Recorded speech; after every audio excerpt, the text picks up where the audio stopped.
What's up, everybody, and welcome to this week's edition of the On Purpose podcast, where it's our privilege to be here with you, and it's our honor to serve you each and every week and to bring you content to get you moving, get you thinking, and hopefully get you in action to living that most purposeful life you can. This week, I'm super excited to have another inspiring guest, Dr. Jordan Grumet, also known as Doc G. Okay, if you got a nickname like Doc G, I'm super intrigued. He's a former internal medicine physician who made a remarkable transition into the world of personal finance and purposeful living. His first book, Taking Stock, a hospice doctor's advice on financial independence, building wealth, and living a regret-free life, is where he shared profound lessons from his experience of serving those in hospice care. He's also the host of a popular podcast, Earn and Invest, where he delves into topics that help people achieve financial independence and live meaningful lives. In today's episode, we're going to explore topics from medicine, how you got into that, to finance. And really, what I want to talk a lot about is serving in hospice care role and what that taught him about living a life without regrets, and leads us to his newest book that's coming out this January called The Purpose Code: How to Unlock Meaning, Maximize Happiness, and Leave a Lasting Legacy. So sit back and relax. Enjoy this week's episode with Dr. Grumet, and I'll see you at the end of the show. Dr. Jordan Grumet, welcome to the On Purpose podcast, my friend. How are you today? I am so good and so excited to be here to have this great conversation. Anybody that's studying purpose and sharing purpose is intriguing to me. But then as I prepare for this and I look at your background coming from a doctor of internal medicine and is specializing in hospice care, where you're seeing people at the end of their lives, your evaluation of how we live a purposeful life and how we live a regret-free life is going to carry some significant weight. So I'm excited to share your experiences and have you help us all make sure we're not coming to the end of our days going, damn it, I wish I would have. It's this concept of memento mori, this idea of carrying the idea of death with you as you live your life. And I never knew it was called that. I just knew that I grew up now as a physician and did hospice work. And so I was dealing with the dying all the time. And somewhere in the back of my head, I kept on saying, your time could happen when you least expect it. So memento mori, it's kind of what we do. It's like if we can carry that idea with us that death is always near, it might help us be more alive today. I love it. How do we do that? Because, like, how do we balance knowing we could die tomorrow with living for today, but not throwing caution to the wind where we don't live strategically so that we have something for tomorrow? How do we balance that? So what I always tell people is, so we don't know. And we deal with this with money a lot, but I think we do with it with purpose too. Like, do I YOLO? You only live once. I'm going to get every ounce out of every second versus do you defer a little gratification? Maybe if I worked a little harder, maybe if I put things off, I would really reap the benefits later. And I think we have to ask ourselves a question because we don't know. Like if we had a crystal ball and we could say, I'm going to die in 25 years, 6 months, 3 days, 2 hours, and 5 seconds, we could then plan accordingly, right? Right. And we could defer gratification enough to make sure we had what we needed and then get to the last moment. Since we can't do that, I like to ask people a simple question. What scares you most? Are you afraid that you're going to die today and miss out, whether it's on purpose or money or whatever it is? Or are you afraid that you're going to live a long time and not plan appropriately and therefore either run out of funds or run out of something else you need to live the life you want to live? And so some people are going to say, look, I'm afraid I'm going to die tomorrow. And for those people, I really say, well, plan a little for the future, but then spend a lot of time thinking about today. And other people say, well, I think I'm going to live this great long life and I want to make sure I can enjoy it all the way throughout. I say, well, maybe defer gratification a little bit more and put it off maybe a little bit, Yeah. but then still don't forget to enjoy life a little today also. That's a good balance. I love it. All right, Jordan, before we get too far into this, like I like to think of this as a workout, and I can't just have you jump into the heavy lifting or the distance run without getting warmed up a little bit. Are you ready for your warm-up questions, my friend? I am ready. All right, here we go. Sun rises or sun sets? Sun rises. Why? I am an eternal optimist and I'm always looking forward to the future. So Ooh. I'm looking at the beginning of things, not the end of things as much. In my work, I think about the end of things a lot. I think in life, I like to think about the beginnings. Oh, I like it.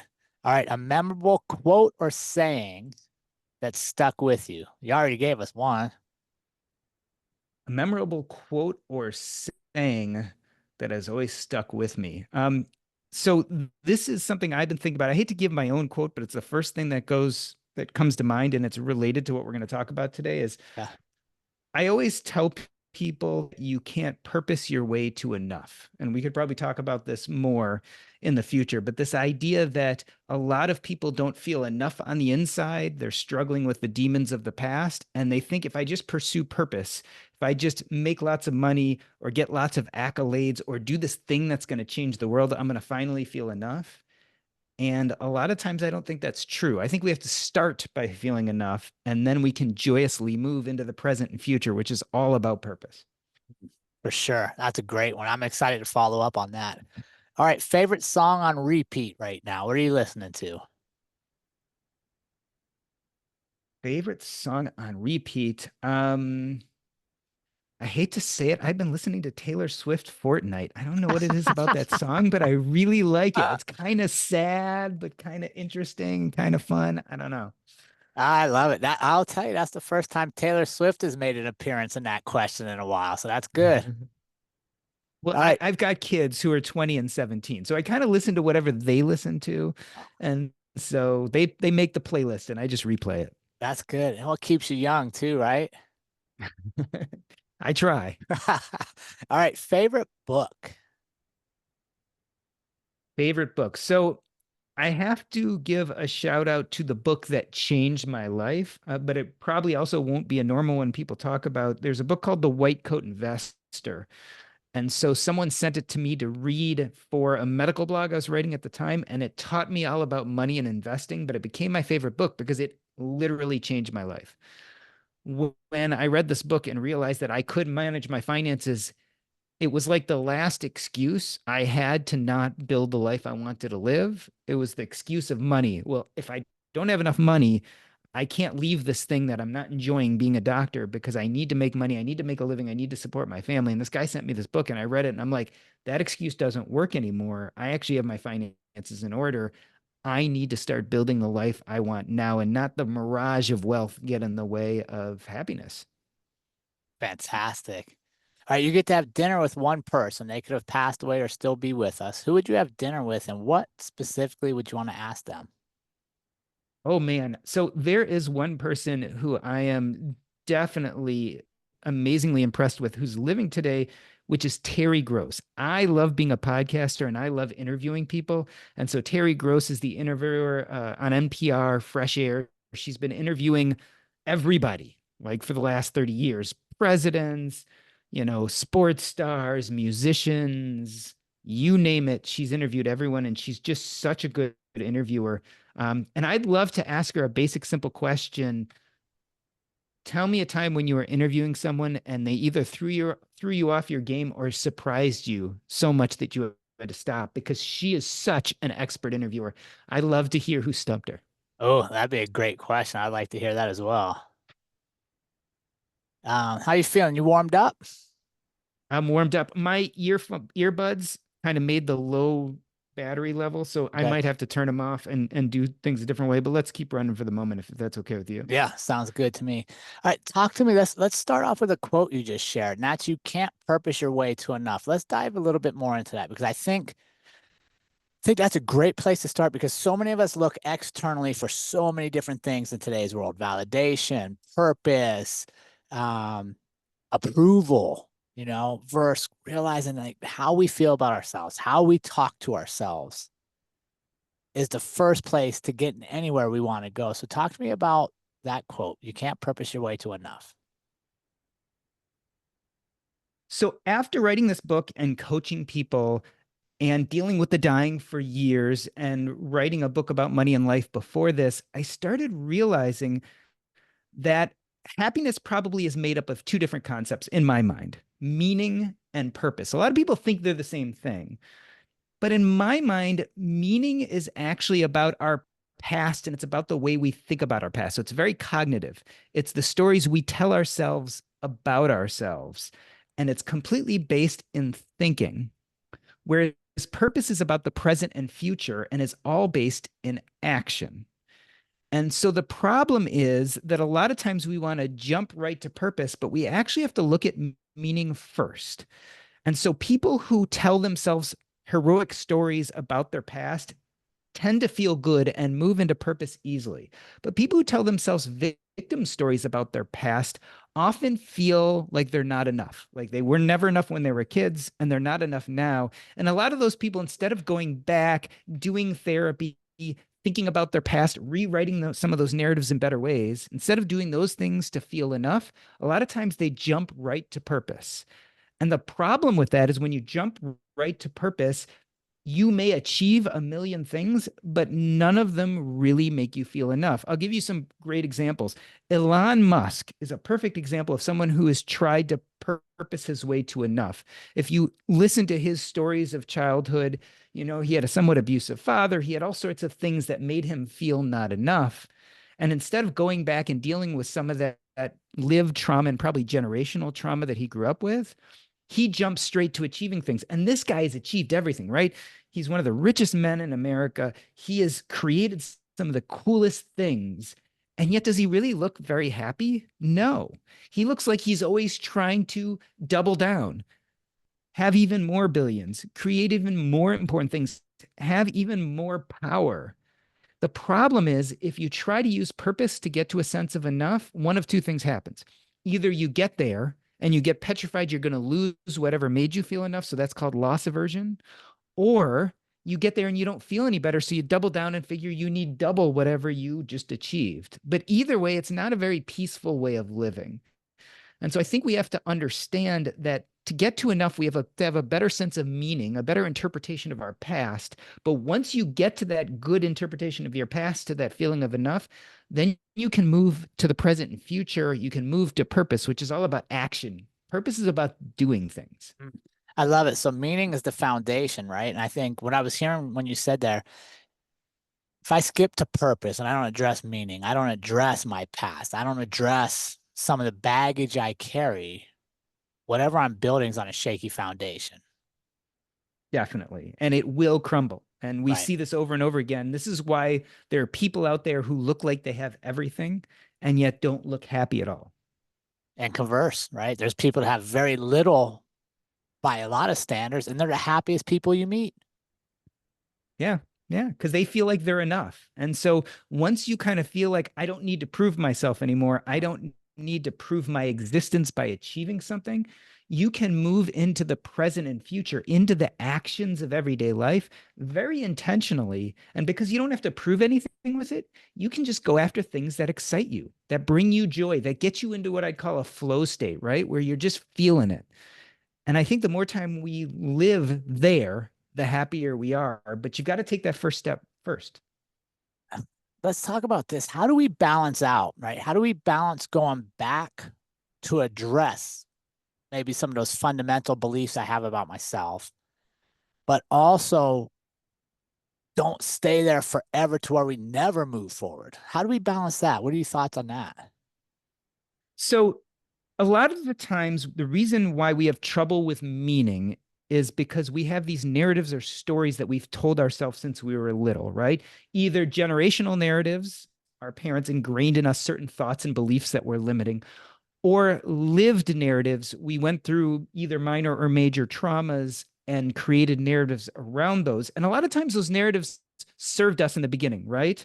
I was never smart enough in school. I was dumb. So I worked doubly hard. I became the best student. I went to the best law school and I became partner younger than anyone else. That really serves you in the beginning. But then when you're partner and you've achieved the thing, you still don't feel good. So you have to become the chief partner. And then once you become the chief partner, you have to move to a firm that's even bigger than your last last firm, and then you have to become the chief partner there. As you can tell, it becomes very, very unsettling. So you have these narratives that we've created over time. The way not to stick in the past is we do have to go back again during therapy, or at least a lot of self-reflection, and separate ourselves from the narrative, right? I had trouble in school because I had a learning disability, not because I was dumb. I was a good kid put in a difficult situation and I overcame that. I became the hero and created the life I want to live. If you can create that new story, you've done half the work. Now, unfortunately, because we've been telling ourselves these worse stories for so long, they've imprinted on our brain. So it never stops. It's not that you live in the past. You have to come to terms with the past, but then you're continuously rewriting the narrative and telling yourself that new narrative, and that never stops. But the process of going back and at least separating yourself from the trauma isn't a lifelong thing. That's something, hopefully, again, with some help, or either by getting a therapist or by being very introspective, hopefully we address that sometimes in weeks or months, but then it's the rest of our lives that we rebuild the better narratives and tell ourselves those better narratives over and over again. So the way we don't get stuck in the past is that we address it. We really take the time and energy and thought and work on these things so that we can at least get past that first step. Mm-hmm. And Yeah, once we do that, go ahead. No, go ahead, finish up, Jordan. I was just going to say, once we do that, we can then start moving into the present future. I love it. So we have to slow down, right? I think that's one of the biggest hindrances to many of us is we are so busy, I'll throw up, doing stuff that doesn't move our lives forward, doesn't make us feel better about what we've done, but it does preclude us from having quiet time to really reflect on, wait, why do I tell myself this story? Where did this story come from? Right. And what I loved about what you said there is make yourself your own superhero. And I love sharing that with people as well, right? Like think about if you sat down to watch a movie for 2 hours and the main character faces no adversity and everything comes easy and they're perfect on everything, that's the most boring movie you'd ever watch. Right? Like it's in the triumphs, in the overcoming that keeps you captivated. It's why Rocky was such a great series, right? Like he's always overcoming something. Yet in our own lives, we don't see our hurdles as the main part of our story. We don't embrace them. One thing I've also realized is, a lot of people tell themselves, well, I didn't really go through anything that badly, so I don't have to tell myself a hero story. They say, well, no one died. I wasn't abused. I grew up in a middle-class family. Everything was great. And I know someone whose both his parents died and he grew up in foster homes and he got abused and all these things. So that person has real trauma. They need to go through that process, but I don't, because nothing really bad happened to me. But one thing I've really realized is that there is an equivalence to lived trauma between people, even if we'd say the severity is much different, because I only know the trauma I lived through. And for me, that is the life-shifting trauma, even if it doesn't appear bad to someone else. So one person who lived through severe trauma, they were beaten, all sorts of bad things happened. And another person who lived through maybe being teased when they were little, but otherwise was safe, but they really changed their lives, that trauma really affected them. There's an equivalence there, even though we want to say one sounds more severe than the other, because both of them very much impact how we live the rest of our lives. And for both of them, we need to go back and tell ourselves a different story about what happened in order to move on. And I found that sometimes people who have these smaller traumas have just as much or maybe even more trouble moving on than some of these people who've had the bigger traumas. And so I think we all face the same struggle, even if you look back at your life and say, it was pretty good. I have nothing to complain about. Yeah, no, 100%. And like we compare, what's that saying? Comparison is the thief of joy, right? But it can also be the thief of progressing in my own world if I don't do my work because I don't feel it was as severe as somebody else's. And trauma is scalable to your life, right? Like the most severe thing to you may not be anything to me because I went through something drastic, but it does not mean it's not valuable to you. It's not important to you. And I think that's a great point is get out of comparing stuff and like sometimes if we want to move forward, we got to go back for a minute, look at it, Yeah. examine these stories, and I say, wait, I'm done living this story. Like, let me rewrite it, and now let's get going. I love that. Trauma scales to your life. I think that totally describes what I'm talking about. All right, so talk to me about because this was fascinating, Jordan, when I was getting ready for you. I have I talk about a lot in different formats, but I know I'm closer to the end of my life than the beginning, being 52 years old, just based on statistics, right? Unless I'm an anomaly, which means every day I get to live, I want to get some shit done that's important, that makes me feel good, that I have fun, that I laugh a little bit, I cry a little bit, whatever it is. You were literally on the front lines in hospice cares, providing support to people at the very end. Talk to me about what that did for you and how it really moved you to create this life for yourself.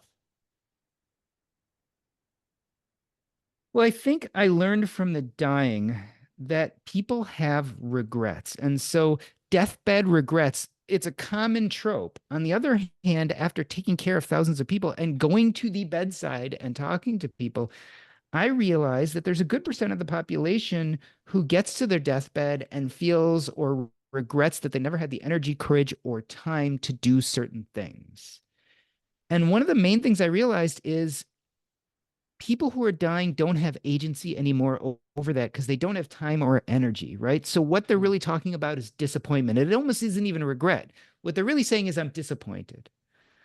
But in those of us who are living, regret can really be just another term for purpose. When we have agency to change something, when we have the energy, courage, or time and are just not choosing to do that, it kind of changes the game. And so here I was burning out of medicine, clinging to the one thing I did enjoy, which is hospice work, which was a small part of my practice at that time, realizing that there was some financial abundance there. It was incumbent on me not to end up like some of my patients in their deathbeds saying, I really wish I did these things, but I didn't. And then all of a sudden I realized I have pretty much every tool in my toolbox to start doing these things. What excuse do I have? And there was only one real excuse: fear, Mm. fear of change. That was it. There was nothing else holding me back. It wasn't my finances. It wasn't my skill set. It wasn't my family support. It wasn't my material or physical safety. It was fear of not succeeding. And that really woke me up. And that seeing dying people talk through these things made me really want to change my life. What would you say was one of the most common regrets that they shared with you? So interestingly enough, everyone's regrets are different. And so it was always, I regret that I never had the energy, courage, or time to do this. But because we're all different people, we have different interests, different worries. It were different things. A lot of people regret that they didn't fix relationships, right? So that there were people that were important in their life who they had issues with and they never come to terms with it. Some people, it was a hobby. I really loved this thing and I never pursued it, or something they had never had the courage to achieve. Like I really wanted to write a book that was really important to me and I kept putting it off. And now I realized I was just scared I was going to fail. And today I would have been happier to say I tried my best and I failed, but instead I just never tried. Nobody told you they regretted not having more money in the bank? Never.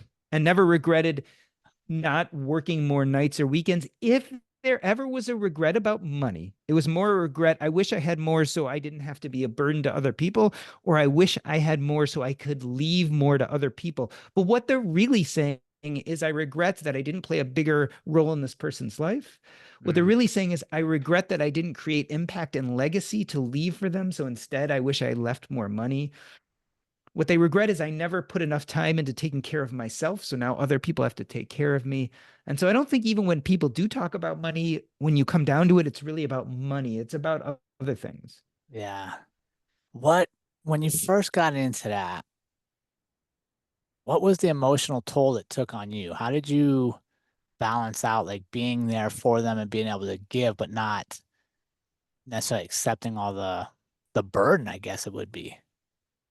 So strangely enough, I've never found hospice care to be a burden. In fact, I would tell you, and I think most hospice people will say this, ultimately being a hospice caregiver, I think is really a joy. It's very uplifting. It's one of those few times in medicine where we get to use all of our skill set, right? So we're not just using our ability to prescribe medicines and do things like that, but we're using our attention and our caring and our healing touch and our ability to be Mm. there with people and our empathy.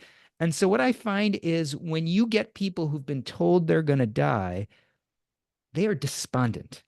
And it's the one time in medicine where people are despondent and we get to come in and really say, you think there's no hope, but there's so many things we can do. We can make you comfortable. We can get you to the place you want to die. We can connect you with whatever family within limits you want to be around. We can try to make these last few weeks or months as comfortable as possible. We can help you review your life and come to terms with it. Like there is an abundance of things we can do to make this better for you. And so that's really uplifting. And so Mm. it doesn't take as much of a toll on me as you would think, because it just feels very positive. Yeah, no, that's a fantastic way to frame that. I guess I never really thought of that. Like there's a finality to your relationship with them, right? Like you know, they know, and there's an open and honest conversation there, which, gosh, I can only imagine being there. And thankfully I haven't. So, and I want it to be a long time before I'm in that position. Well, let me tell you a trick. Okay. And this is the best trick I have from not only practicing medicine, but practicing hospice. People are afraid about what it's going to feel like or what it's going to be like to die. And so, what I always tell people is you tend to die the way you lived. And so, Mm. if you want to have a good, peaceful, calm death, then you need to build a good, peaceful, calm life. If you want to die without regrets, you have to live without regrets. And so, don't worry about dying. Build the life you want to live today, become the person you want to be. And the people who tend to do that tend to die really calmly and peacefully. Mm. Yeah, no, that's fantastic, right? Instead of worrying about dying, why don't we worry about living? Yeah, become the person you want to be. I mean, that solves lots of life's problems. It does. All right, let's transition here a little bit. I want to talk about the Purpose Code, your upcoming book that I was fortunate enough you sent me a copy, which I really appreciate to get to read. And one of the things you talked about in there is not so much looking for your purpose, but creating your purpose. Let's talk about that, being active and pursuing it instead of reactive, hoping it's going to find us. What I found is that purpose is this really positive thing in our life. And in fact, tons of studies have been done to show that purpose increases our health, longevity, and happiness. It's pretty much accepted. But other studies show that up to 91% of people at some point in their life get purpose anxiety. And one of the reasons why people have purpose anxiety is they feel like there's this one big purpose that they're supposed to center their life around, and they're just supposed to figure it out all of a sudden out of nowhere. Either they're going to find it or it's going to find them. And all of a sudden, life is going to be perfect. And anyone who's done work on purpose or studied purpose or really tried to live a purposeful life actually realizes that living a life of purpose takes work. It doesn't just find you, it doesn't just fall into your lap.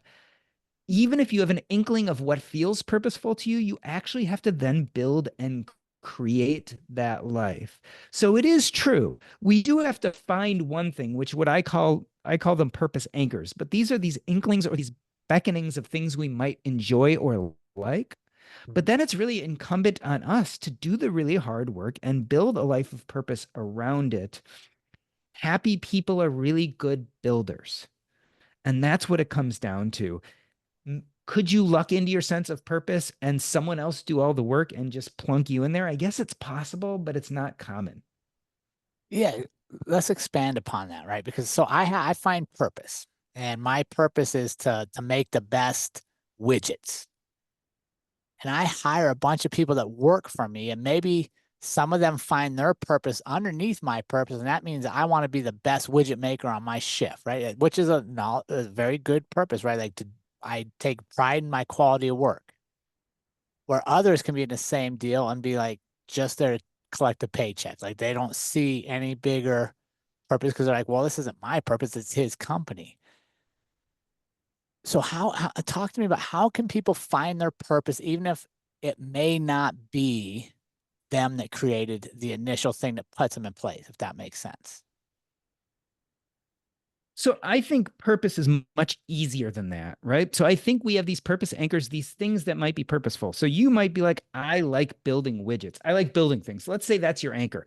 I love to build things, right? And so you can then build purpose around that anchor, building things. You could create a company, but you don't have to create a company. You could start a blog about it. You could start a podcast about it. You could start a makerspace and bring in local kids and help kids learn how to make things. Any of these are great activities and are examples of building purpose around this anchor. Here's the thing. I don't believe it's about, I think building is purposeful. And so my goal is to build a big company and make a lot of money doing it, because then you really become goal centered. And I think if purpose is really there to nurture us, it really has to be much more process oriented. So you can say, I love building things and I love the process of building a company. And this is cool. And I get excited to go to work every day. And this really, gets me going. And you can have the goal even of building this business and making millions of dollars of doing it. But if your sense of purpose and happiness 100% is, relies on meeting that goal, you may get lucky and meet that goal, but there are lots of reasons why it might not work out. Maybe someone started building the same thing you started building 6 months before, you had no idea, and they're just way ahead of the game. Yeah. Maybe you start building your business and some family tragedy happens and you have to take 3 months off and everything falls apart. You don't have a lot of agency over that, but you do have agency over, this is a joyful activity I can partake in every day. And you can set those goals, but those goals can't be the beginning and end of your sense of purpose, or you might more likely are going to find yourself disappointed. So I think that's how it works for you. Now, there are other people who might come work at your company and they may enjoy your sense of purpose. They might be like, gosh, I like building things too. And I found this guy who also likes building things and we can collaborate. I can become his employee and that can really enrich me. And I can be a happier person, not only because I'm doing something I like, but now I'm connected to this guy who's doing this real cool things. And we can build together. We can form a community of fellow employees. Those can be the guys that I go out to for a beer on Friday night. They're the people who console me when I'm lonely. They're the people I'll celebrate when I get married. All of that's wonderful. But you could also be the person who's like, I just need some money. And so I'm going to go work at this guy's company because I can do this and I make money. Maybe I don't even love it. That's also okay. But for that person, I would suggest that life is short. Remember, Memento Mori, we only have a certain amount of time here in this world. You should be real intentional about A, if you can, building some purpose, even in that job you don't love. And B, making sure you also build purpose outside of that job. And so what happens is you go to work for someone, maybe you love this job, maybe you don't. But knowing that our time is limited, you're constantly looking at your job saying, could I focus on this one area that I like more than the other areas and find some purpose in it? Can I build my time outside of work to be purposeful? Because ultimately, I like to look at it as from the today until the day we die, we have a set amount of time and we have no idea how much time that is. But you can't commoditize that time. You can't buy it, you can't sell it, you can't trade it. It passes no matter what you do. Yeah. But the one thing you have control over, the one calculus of our lives, is we can try to fill as much of that time as possible with joyful things, with purposeful things. And so it is incumbent on each one of us to be constantly looking at our calendar and looking at our time and saying, how can I get rid of things I loathe? And how can I add in things I love? And it's not going to be perfect. And sometimes you're going to have to do things you loathe to pay the bills or what have you. But we can use a few levers to help us out. I call those levers the joy of addition. So even if you have to hate your job, you can add in happy time, purposeful time outside your job. You can use the art of subtraction, which means getting rid of things you loathe. Maybe in your job, you again change positions to do more of what you like and less of what you don't like. And then if all else fails, you use substitution, work for a different boss, a different company, try a different role within that company. So using those three levers, what we really want to do is enjoy as much of our time as possible and get rid of as much of our time doing things we loathe as possible. And that's like the calculus of our lives. I think that's as good as it gets. I agree. And it takes ownership of it, right? Like not going through life on autopilot, just doing things because you've always done them, but you don't enjoy it. You don't find value in it, right? Here's what do you think of this quote? Here's something I think about a lot when people ask me, because I obviously have the On Purpose podcast, and I try to say I live a very purpose-driven life. Like I've since I was little know what my purpose is, and I try to live it. What I like to share with them is something I say here, and that is purpose is in the moment. Right? Because I think sometimes we get caught up, just like you were saying earlier. I'm going to just keep doing the same stuff every day, waiting for this big, colossal occurrence, and then I'll have my purpose, and then I'll make changes in the world. And I'm like, wait, stop. What about the cashier you didn't even say hello to today? What if you just said hi and asked how her day was? That's very purposeful in the moment, right? You just made somebody feel better. What do you think about that? About making purpose more micro or yeah, micro instead of macro? Well, in a lot of ways, I say purpose is about the present and future, and purpose is about action. And so, in a lot of ways, I'd like to take some of the cerebral portion out of purpose. Because again, I think the cerebral and cognitive is really about meaning. But I think purpose is much more about being and about being in the moment. Even when I say it's about the present and future, I'm not talking about planning the future. I'm just saying it's for today, but you're also going to want to have some activities that feel purposeful in the future. It's not about like big goals or even changing the world. It's about that action you're taking in the moment. And that's why I also like this concept of flow, a concept I did not talk about in my book.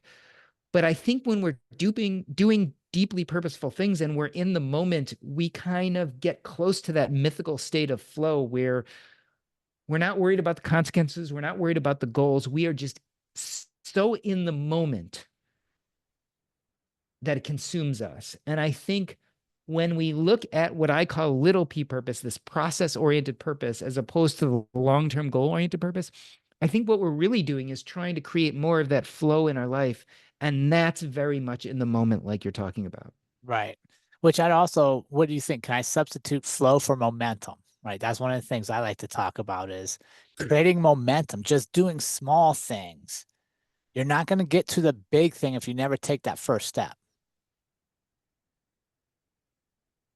I think by thinking about momentum or what I would call incremental steps or incremental gains, Mm.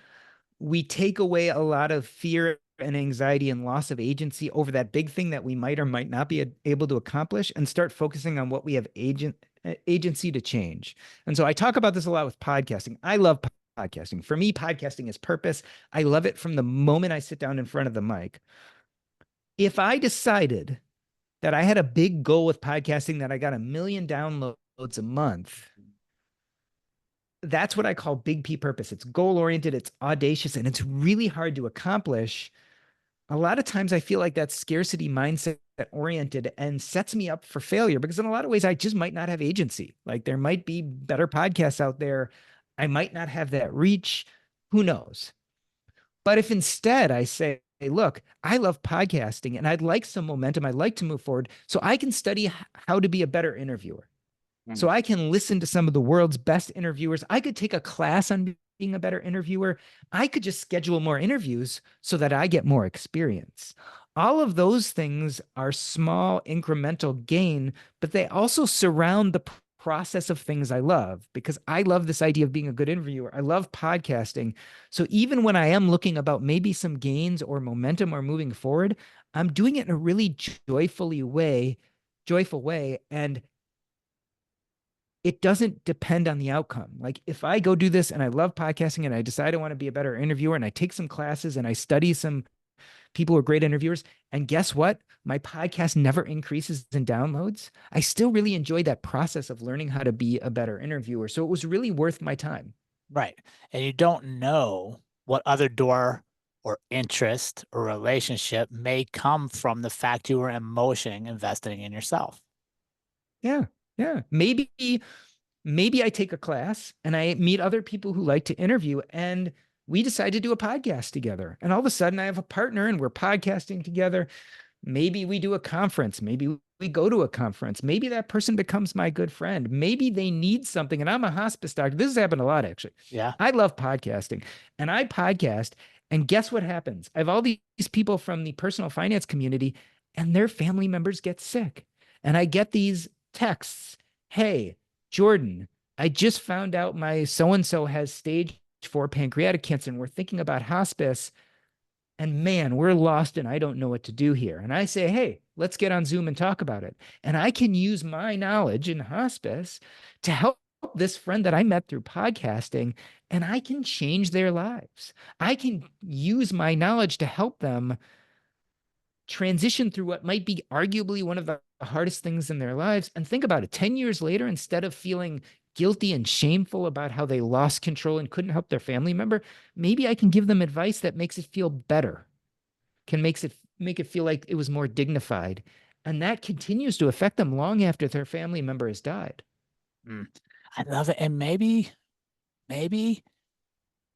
I talk to you, I get nothing from it other than a good conversation, but maybe, just maybe, it met you on the day you were thinking of quitting everything, and now you don't. And maybe you go change the world. Yeah. Right? Yeah. One of the stories I tell in my book, which is one of my favorite stories, is the story of my maternal grandfather. And my maternal grandfather loved math. It was his purpose. He loved it, not for any gain, not for anything else. He just loved math. And so he was a CPA. And back in the 1950s, when my mom was a kid, my grandfather would sit my mom on his lap and he would go through all the spreadsheets, right? Because this was the 1950s. They didn't have computers. And he would tell her what he was putting in every box and show her the numbers.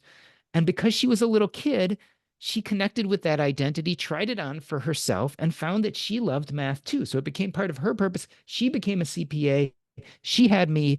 When I was a kid, I had a learning disability. I was way behind everyone in reading.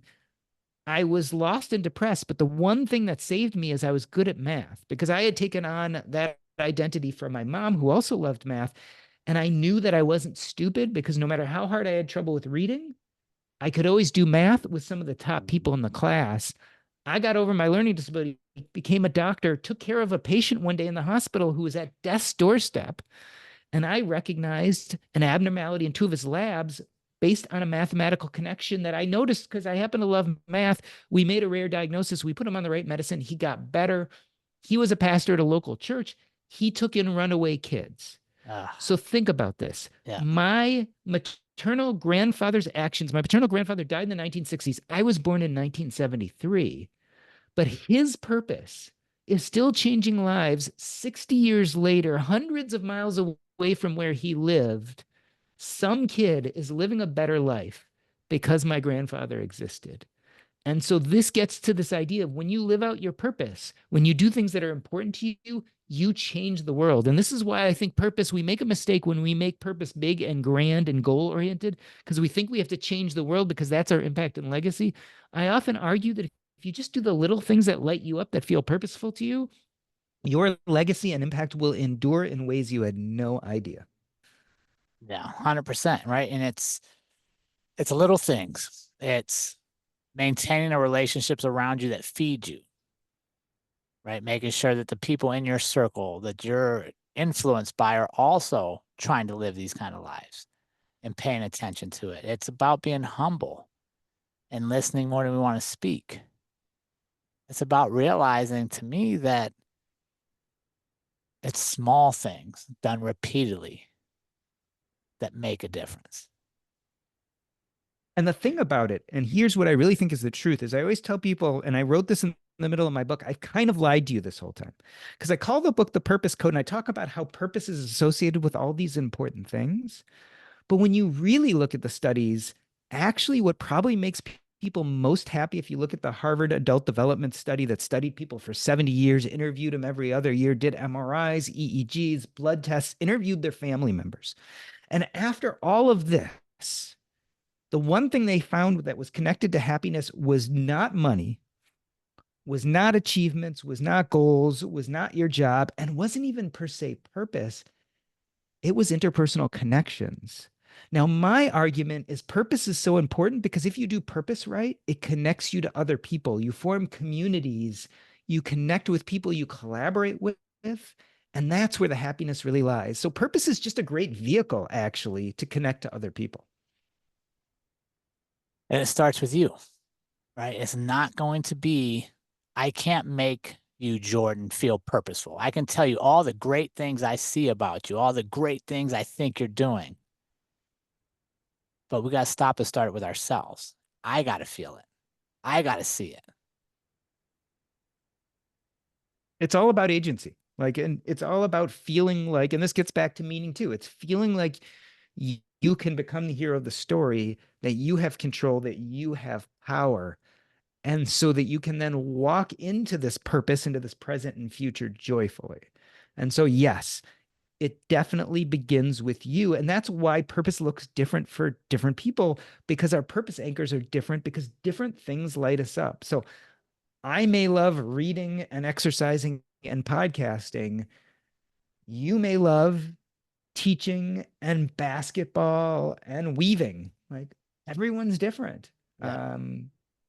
But it starts from the inside. Like what lights you up? And then how do we change the world with that?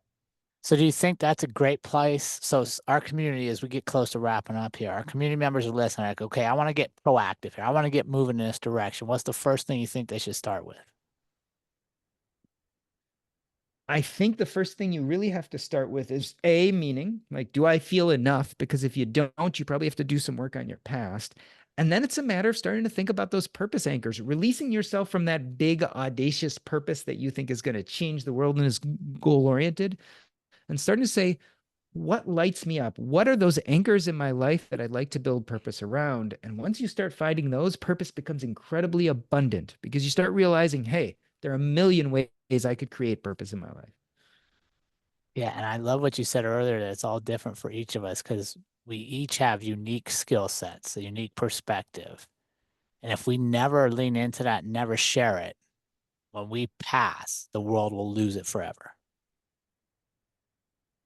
For sure. And that's why we have to be the best expression of our purpose. It's going out and doing it, it's action, it's living it. I love it.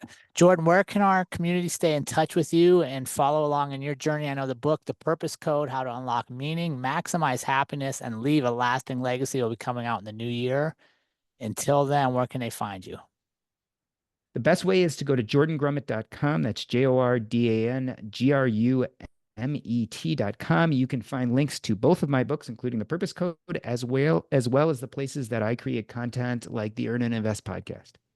Jordan, it's been awesome getting to share your story, my friend. I'm excited for the book to come out and see what kind of fire it lights behind people to get out and start living each day with our purpose. Awesome. Thank you so much for having me.